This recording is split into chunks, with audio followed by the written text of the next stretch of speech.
حدیث نمبر 599 باب نماز کے اوقات کا بیان، بخاری شریف۔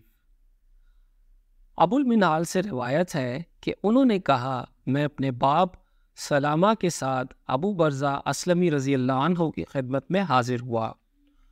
ان سے میرے والد صاحب نے پوچھا کہ رسول اللہ صلی اللہ علیہ وآلہ وسلم فرض نمازیں کس طرح یعنی کن کن اوقات میں پڑھتے تھے، ہم سے اس کے بارے میں بیان فرمائیے۔ انہوں نے فرمایا کہ آپ صلی اللہ علیہ وآلہ وسلم ہجیر یعنی ظہر، جسے تم صلاۃ الاولیٰ کہتے ہو، سورج ڈھلتے ہی پڑھتے تھے، اور آپ صلی اللہ علیہ وآلہ وسلم نے عصر پڑھنے کے بعد کوئی بھی شخص اپنے گھر واپس ہوتا اور وہ بھی مدینہ کے سب سے آخری کنارہ پر، تو سورج ابھی صاف اور روشن ہوتا۔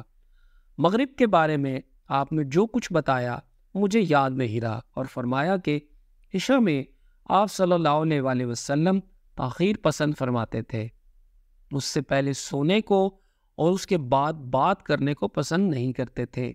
صبح کی نماز سے جب آپ صلی اللہ علیہ وآلہ وسلم فارغ ہوتے تو ہم اپنے قریب بیٹھے ہوئے دوسرے شخص کو پہچان لیتے۔